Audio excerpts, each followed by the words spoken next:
우리 하나님 말씀 보도록 하겠습니다. 하나님 말씀은 누가복음 17장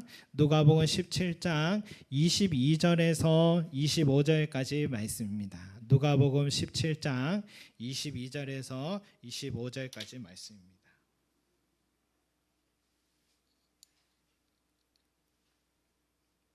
저도 써봤습니다.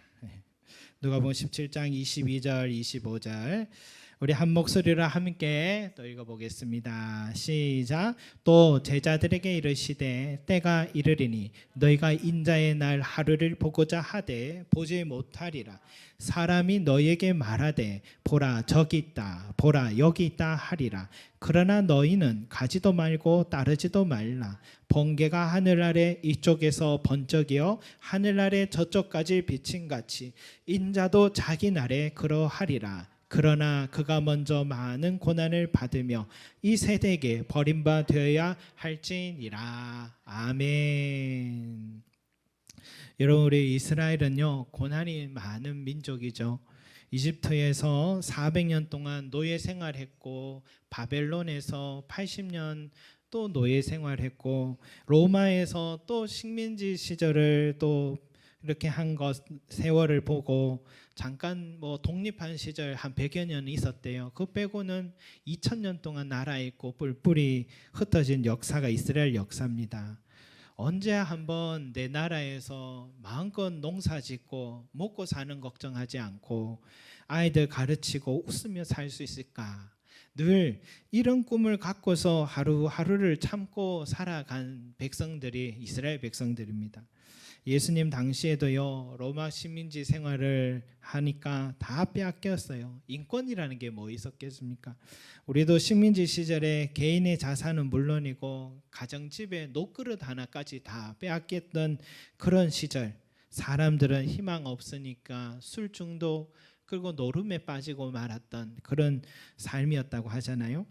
여러분, 말 잘 들으면 자기 민족에게 참 피 빨아 먹으라고 용인해주고, 말 안 들으면 바로 처형되는 이 파리 목숨 같은 인생살이가 그 삶이죠.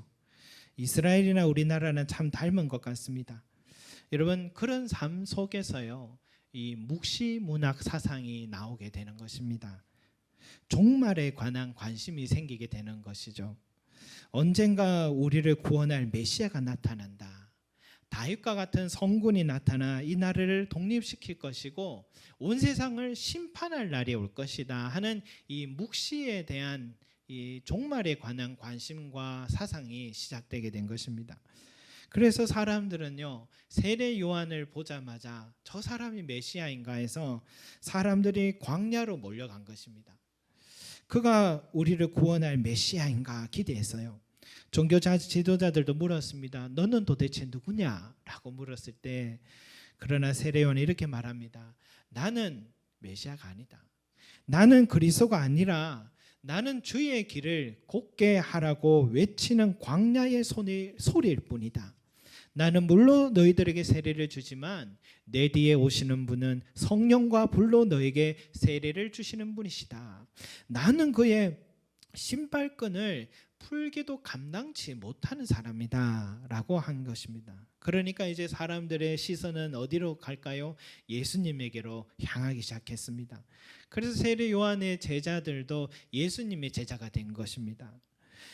저 예수님이 우리의 고단한 삶을 건져내 주시고 이 세상의 종말을 완성하시고 심판하실 메시아라고 기대했습니다. 여러분, 이처럼 예수님은 왜 사람들이 나에게 찾아왔는지 그 이유를 알고 계세요. 그들은 심판의 날, 곧 인자의 날을 기대하면서 자신을 찾아온 것입니다. 그래서 오늘 말씀 22절에 뭘 합니까? 때가 이르리니 너희가 인자의 날 하루를 보고자 하되 보지 못하리라. 여기에서 인자의 날은 곧 재림의 날, 심판의 날을 말하는 것입니다, 여러분. 근데 왜 예수님이 그 사람들에게 너희는 보지 못하리라 라고 말했을까요? 사실 일전에 주님 이런 말씀도 하셨잖아요. 내가 진실로 너희에게 이르노니 여기 서 있는 사람 중에 죽기 전에 하나님 나라의 권능으로 임하는 걸 볼 자들도 있으리라 라고 말씀하셨거든요. 한 곳에는 재림을 볼 자가 있다고 하시고 한 곳에서는 재림의 날을 보고자 해도 보지 못하리라고 말씀하셨어요. 예수님 한 입에서 두 말씀하신 것이기도 합니다, 여러분.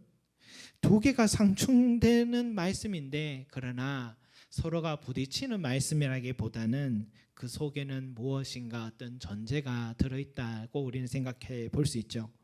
결론을 보자면 우리가 잘 알다시피 예수님 앞에서 말씀 듣던 모든 사람들은 아무도 재림을 보지 못하고 죽었다 할 수 있죠. 왜냐? 아직도 주님은 재림하지 않으셨기 때문입니다. 그런데 왜 볼 자들도 있다고 하셨느냐? 이것은 재림을 시기적인 문제로 보는 게 아니라 재림을 맞이할 수 있는 자격의 문제라고 우리도 다시 한번 바라봐야 될 것 같아요. 왜냐하면 우리도 내가 사는 동안에 주님이 재림하지 않을 수가 있잖아요. 그러나 우리가 죽었다 하더라도 우리는 죽은 모든 그리스도인들이 다시 무덤에서 살아나 부활의 몸으로 변화될 것이고 주님의 재림을 맞이한다고 약속했잖아요. 말씀에 뭐라 합니까? 이를 놀랍게 여기지 말라. 무덤 속에 있는 자가 다 그의 음성을 들을 때가 오나니라고 했으니까 예수님 앞에서 오늘 이 말씀을 들었지만 그들은 무덤 속에 잠자고 있다 하더라도 그들은 주님의 재림의 날을 맞이할 수 있는 것입니다. 그리고 주님의 재림을 우리는 지금도 맞이할 수 있다라는 뜻이기도 합니다. 내가 세상 끝날까지 너희와 항상 함께 하리라 라고 말씀하셨기 때문에 아직 재림의 주님은 기다리고 소망해야 하지만 이미 내 삶 속에 들어와 함께 하시는 재림의 주님을 우리는 맞이할 수 있는 것입니다. 그렇다면 여러분, 주님의 재림, 인자의 날을 보기 원한다면 우리는 어떤 삶의 자세로 살아야 될 것인가? 오늘 첫째 23절 말씀 한번 같이 읽어보겠습니다. 시작. 사람이 너에게 말하되 보라 여기 있다, 보라 저기 있다, 여기 있다 하리라. 그러나 너희는 가지도 말고 따르지도 말라. 아멘. 여러분, 이 말씀은 거짓 선지자들이 많이 나타날 것을 예고하고 있는 것이죠. 우리나라가 이단 천국이라고 하잖아요, 여러분. 이단을 만들어서 수출까지 하는 나라가 우리 대한민국입니다. 여러모로 대단한 나라잖아요. 그래서 여기 가자 저기 가자 하는 사람들이 많을 거예요. 그런데 그럴 때마다 여러분 항상 신중해야 된다라는 것입니다. 때론 목회자가 들어도요 구분이 잘 되지 않는 그런 일들이 참 많이 있습니다. 예전에 한 신학자가요 설교들을 분석하면서 구분하는 한 신학자가 있었는데 이 베레아 귀신론으로 유명한 서울의 성락교회라는 PD수첩에 나왔던 그 교회의 목사님의 설교를 조목조목 분석을 하는데 의외로 설교가 참 괜찮다고 그렇게 평가도 했었어요. 여러분, 신천지도 처음에는 구분이 잘 되지 않을 겁니다. 상품을 만드는데 소비자들의 요구를 맞춰주는 게 뭐가 어렵겠습니까? 이단들도 처음에는 구색을 잘 갖춰 흠잡을 데 없이 말씀을 전할 수 있다는 것도 우리는 먼저 인정해야 되는 거예요.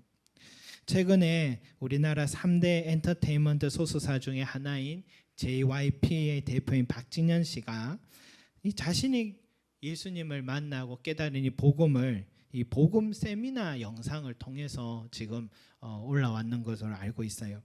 저도 아직 보지는 않았는데 저 안에 이런 궁금증이 있었어요.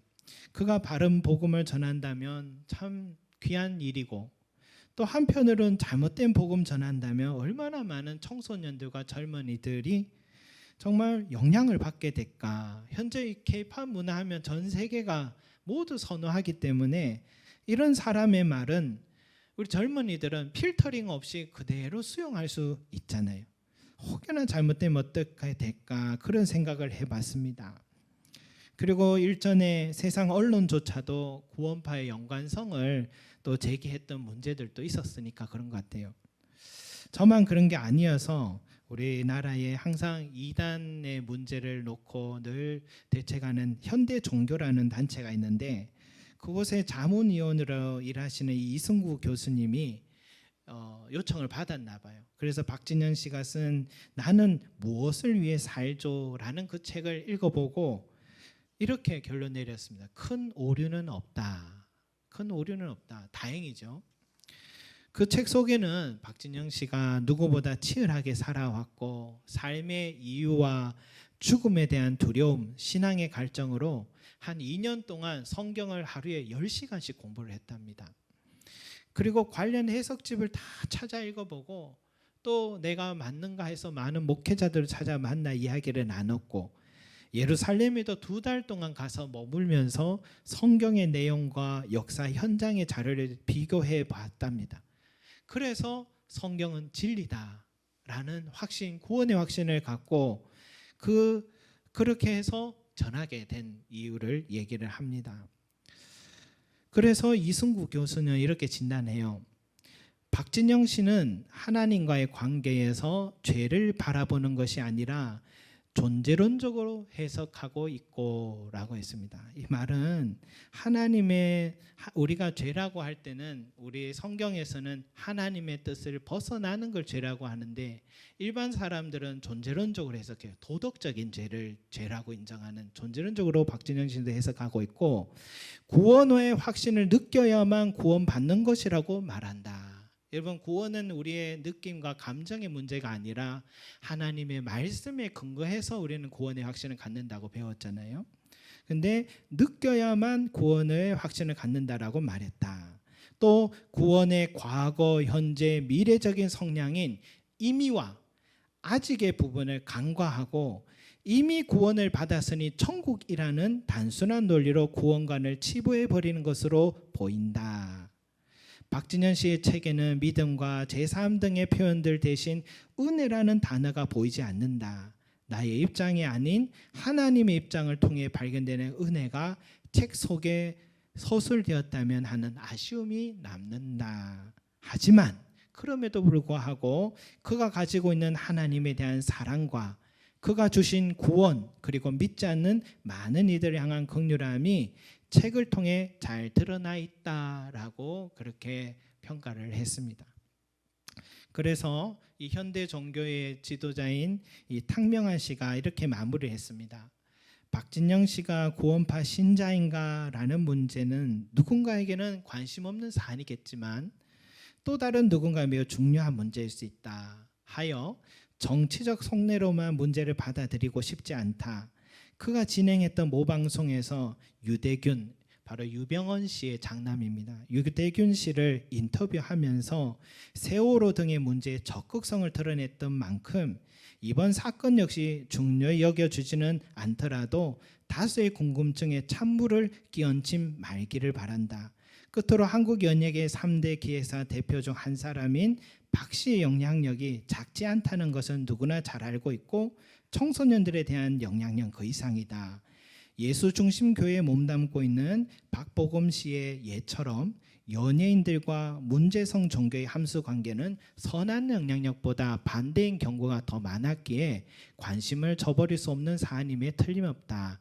앞으로도 지켜봐야 할 테다라고 결론 내렸습니다. 여러분 이런 예를 우리가 봐서도요 전문가의 도움 없으면 우리는 구분을 하기가 힘이 듭니다. 제가 여러분들에게 박진영 씨의 영상을 봐도 되겠냐라고 또 여러분들이 묻는다면 저는 뭐라고 대답하면 될까요? 저는 이렇게 말하고 싶어요. 보기는 보되 아직은 지켜봐야 한다. 보기는 보되 아직은 지켜봐야 한다. 저도 박진영 씨를 좋아합니다. 좋아하고 그의 삶도 전문성도 그의 영향 미치는 영향력도 탁월하고 본받을 삶이 참 많아요. 소수자 식구들을 자기 식구처럼 유기농 밥을 항상 지어 먹이고 도덕적인 생활하도 지도하는 모습 본받을 만해요. 그러나 우리가 신앙의 문제 앞에서는 신중하게 받아들여야 된다는 것이죠. 미국의 유타주가 미국 전체 주 중에 범죄율이 가장 낮습니다. 그 이유를 누가 얘기하는데 가장 범죄율이 낮은 이유는 바로 몰몬교가 그곳에 전체를 또 많기 때문이래요. 이 말은 가장 도덕적이라고 해서 가장 진리에 서 있는 것은 아니다라는 걸 또 말해주는 대목이죠. 여러분 여기 있다 저기 있다 해도 우리가 함부로 따라 나서지 않고 꼭 교회 목회자에게 자문을 구하시기 바랍니다.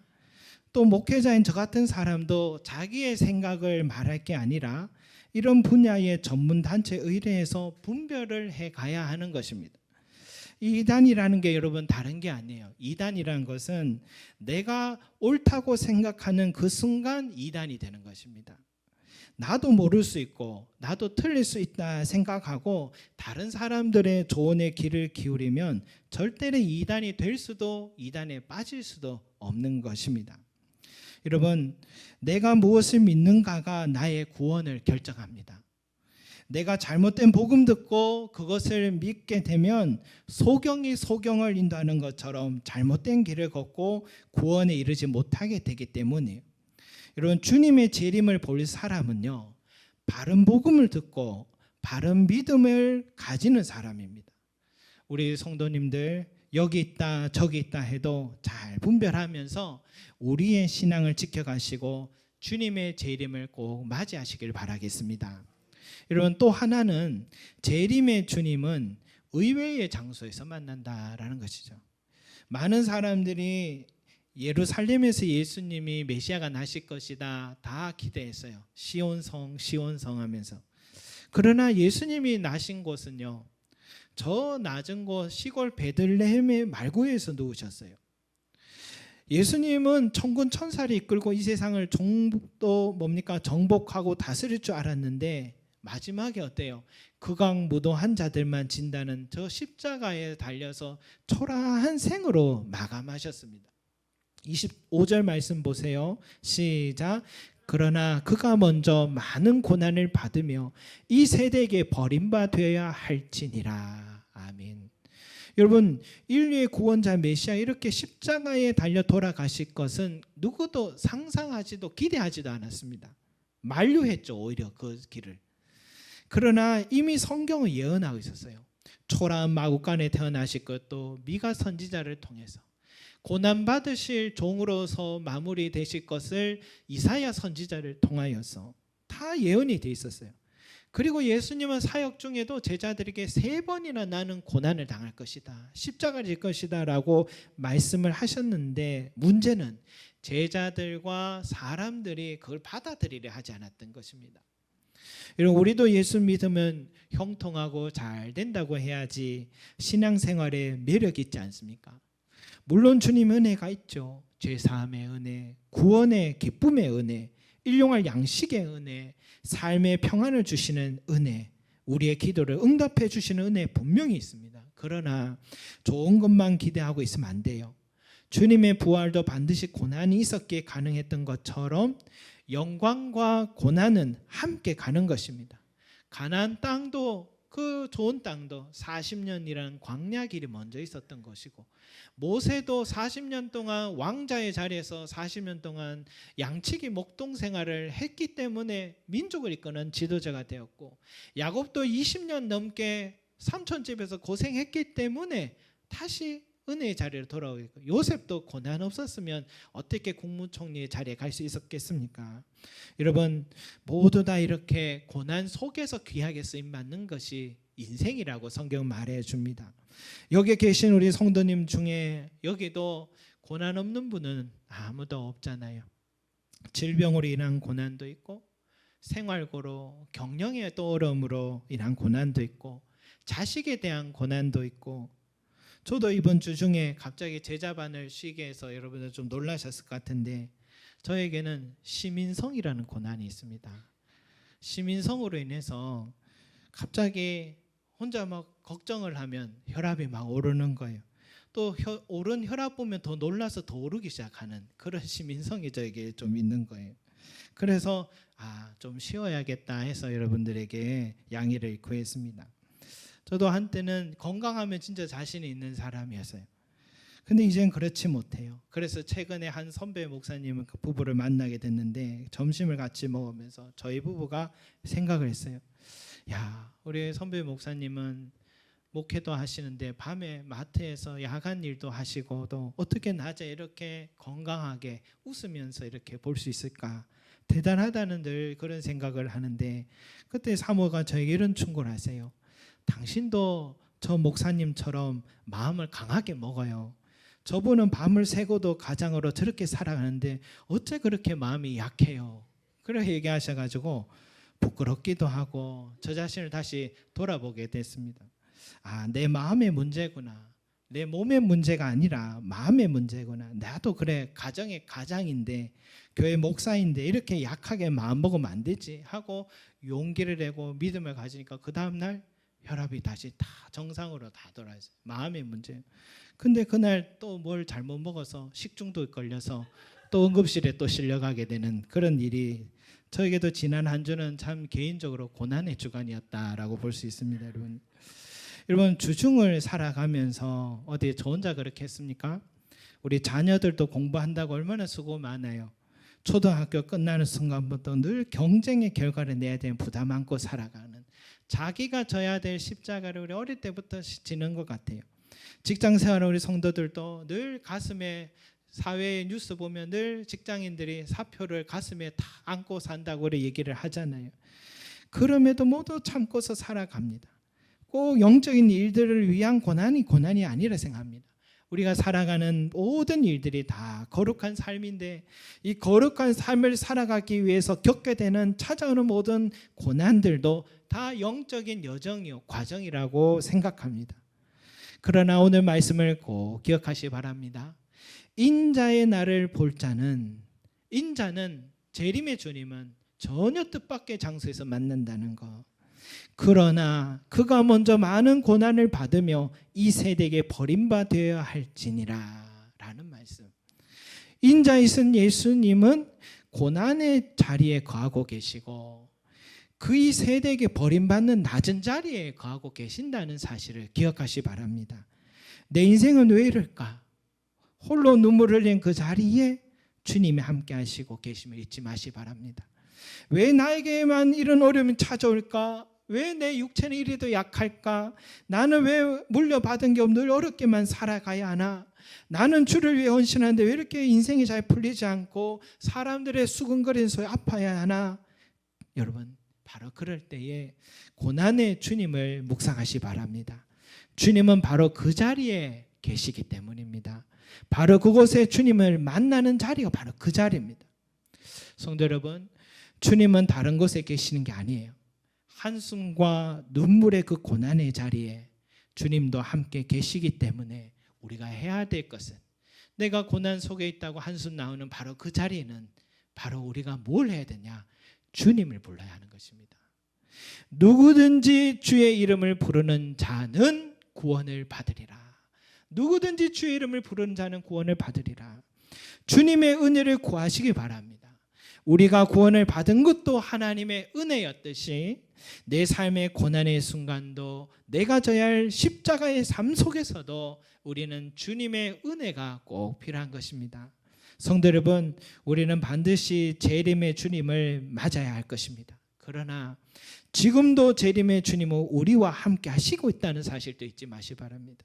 우리는 주의 영광의 얼굴을 오늘도 마주할 수 있고, 누가 주의 이름을 부르는 바로 그 사람, 그 사람은 재림의 주님을 오늘도 맞이할 수가 있는 것입니다. 우리 여기 있는 우리 자녀들, 우리 학생들은 항상 주님께 지혜를 구하시기 바랍니다. 창조주의 지혜를 여러분 누가 따를 수 있겠습니까? 그 지혜를 우리가 받을 수 있다고 여러분 약속했어요. 이렇게 말씀했잖아요. 야고보서 1장 5절에 너희 중에 누구든지 지혜가 부족하거든 모든 사람에게 후히 주시고 꾸짖지 아니하시는 하나님께 구하라. 그리하면 주시리라 약속하셨습니다.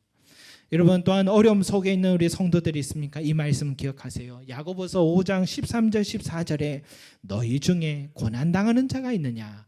그는 기도할 것이요.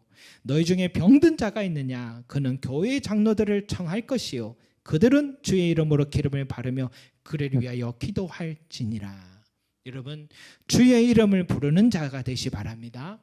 우리가 이 땅을 살면서도 재림의 주님을 만날 수 있는 길은 바로 주님을 부르는 것입니다. 성도 여러분, 여기 있다 저기 있다 하여 쫓아다니지 마시 바랍니다. 주님은 우리 안에 거하십니다. 내 안에 바른 복음의 빛이 있으면 바로 그곳이 주님이 만나는 자리임을 믿으시 바랍니다. 또한 고난 속에 있어도 주님을 부르시 바랍니다. 그곳이 주님을 만나는 자리입니다. 주님은 기꺼이 우리를 도우시고 인도해 주실 것입니다. 기도드리겠습니다. 사랑과 은혜가 많으신 우리 아버지 하나님, 사람들은 여기 있다 저기 있다 하며 인자의 날을 기대합니다. 나를 도우실 그리스도 예수 그리스도를 만나기 위해서 여기 있다 저기 있다 하면 분별하지 못하고 찾아갔다가 주님도 만나지 못하고 내 인생도 멸망으로 끝나는 인생이 많이 있습니다. 주여, 우리에게 분별할 수 있는 지혜도 허락하여 주시며 참된 복음 바른 복음 앞에 우리가 서게 하여 주셔서 늘 말씀 앞에 서게 하시고 그 말씀의 빛으로 인도함 받는 우리의 삶이 되게 해주시고 날마다 주님을 만나고 마주하는 우리 삶이 될 수 있게 도와주소서. 또 아마 주님은 십자가를 지고 고난당하시며 버림받는 자리에 거하신다 하셨습니다. 우리가 인자의 날 주님을 보기를 원한다면 바로 내 삶 속에 눈물을 나고 한숨 쉬는 바로 그 순간, 어떻게 해결해야 될까 답답하고 어려운 바로 그 순간이 주님을 만나는 자리임을 잊지 말게 하여 주시고 그곳에서 주를 부르고 주를 만나고 다시 새 힘을 얻고 달려가는 저희들 될 수 있게 도와주시옵소서. 주님을 맞이하기 원합니다. 마라나타, 소망하며 늘 살았던 초대교도와 성도들과 같이 주님을 기다리며 소망하고 만나기를 소망하는 우리 귀한 송림제자교회 성도들 되게 축복하여 주시옵소서. 감사드리며 예수 그리스도 이름으로 기도드립니다. 아멘.